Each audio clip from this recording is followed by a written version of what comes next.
Assalamualaikum warahmatullahi wabarakatuh. Selamat datang kembali kawan-kawan di blog saya yang membacakan terjemahan isi Al-Quran.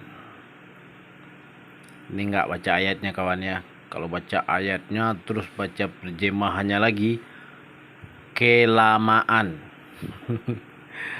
Kebetulan saya suaranya juga hanya bisa baca doang tapi nggak bagus gitu. Jadi saya lebih mengutamakan membaca terjemahan ini ya, terjemahan atau translate bahasa Arab ke bahasa Indonesia. Bagaimana kabarnya hari ini kawan? Semoga sehat semua ya dimanapun berada. Terima kasih kawan atas waktunya mau mampir di blog saya ini. Semoga bermanfaat. Auzubillahiminasyaitonirrajim. Bismillahirrahmanirrahim. Dan kami anugerahi dia dengan mengumpulkan kembali keluarganya, dan kami lipat gandakan jumlah mereka sebagai rahmat dari kami dan pelajaran bagi orang-orang yang berpikiran sehat. Nah, ini masih di dalam kisah Nabi Ayub ya kawan-kawan ya. Dan ambillah seikat rumput dengan tanganmu, lalu pukullah dengan itu, dan janganlah engkau melanggar sumpah. Sesungguhnya kami dapati dia Ayub seorang yang sabar. Dialah sebaik-baik hamba. Sungguh dia sangat taat kepada Allah. Nah, itu.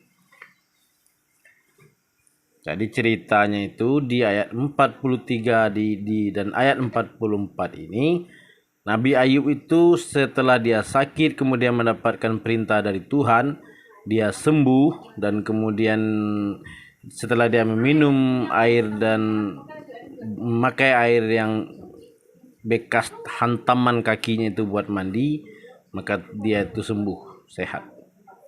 Dia beristri kembali, dan orang dulu itu istrinya banyak-banyak. Ada yang 4, ada yang 7 gitu ya. Kemudian anaknya menjadi banyak dan dia berkumpul kembali, dan Tuhan melipat gandakan keluarga mereka itu. Keluarga Nabi Ayub maksudnya.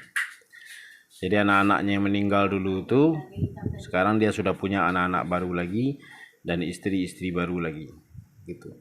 Dan Tuhan mengingatkan Nabi Ayub ketika dia sakit dulu, dia ada beberapa hari istrinya itu tidak datang menjenguk dia.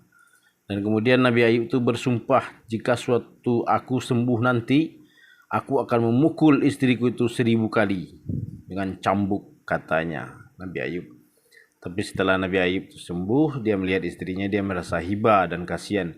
Dia berniat untuk tidak menepati janjinya kepada dirinya itu. Tapi Tuhan memberikan dia peringatan bahwa janganlah kamu mengingkari sumpahmu itu.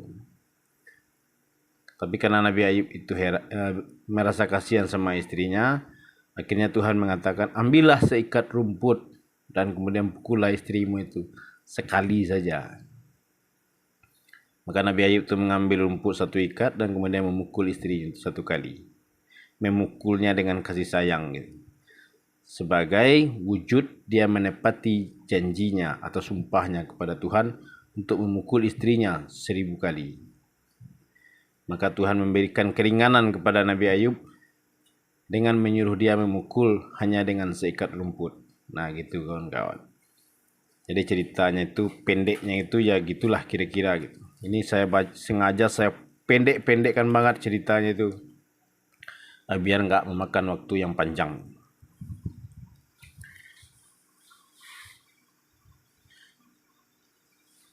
Nah, di sini ada pelajaran ini. Sebagai rahmat dari kami dan pelajaran bagi orang-orang yang berpikiran sehat. Nah, gitu ya.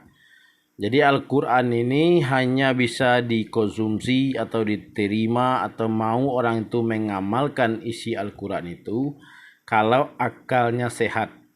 Ini Tuhan sendiri yang mengatakan. Hanya orang-orang yang berpikiran sehat yang mengambil pelajaran dari kisah Nabi Ayub itu.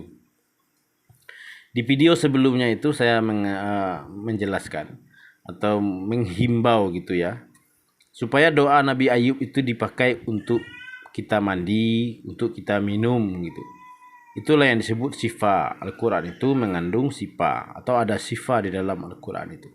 Dan tidak semua ayat Al-Quran itu mengandung sifa. Ada ayat-ayat tertentu saja. Nah, seperti di ayat 40 berapa itu? 41. Nah, itu ayat yang mengandung obat.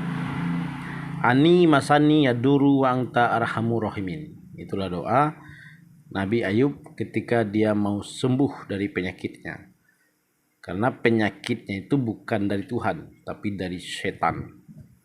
Nah, jadi ketika kawan-kawan ada sanak famili saudara yang sakit tapi tidak sembuh-sembuh, jangan mengatakan penyakit itu dari Tuhan, tapi yakinlah itu ulahnya setan. Nah, untuk sembuh dari penyakit setan itu kita harus membaca doa Nabi Ayub. Ani masani yaduru anta arhamur rahim.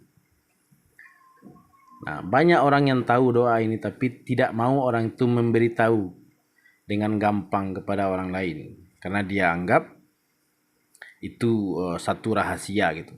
Tapi saya sengaja membuat video ini supaya kawan-kawan saudara-saudara semuanya dimanapun berada mendapatkan ilmu dari Al-Quran itu. Karena tidak semua orang itu punya waktu dan kesempatan untuk belajar Al-Quran, apalagi membacanya gitu. Tapi saya sengaja mengambil yang inti-intinya saja. Dan mudah-mudahan ini bermanfaat untuk kawan-kawan semua. Setan itu dia membuat rumah tangga bertengkar. Orang susah dapat keturunan, orang sakit nggak sembuh-sembuh. Itulah setan semua itu. Nah, dengan mandi membaca doa Nabi Ayub ini, insya Allah semua penyakit dan kesusahan itu dapat teratasi. Oke kawan, kita nanti akan lanjutkan ke ayat 45.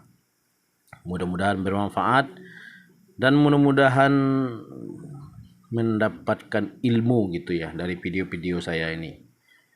Dan silakan dibagikan kepada kawan-kawan yang lain, mana tahu bermanfaat juga untuk mereka. Manusia yang baik di atas dunia itu adalah manusia yang bermanfaat untuk orang lain.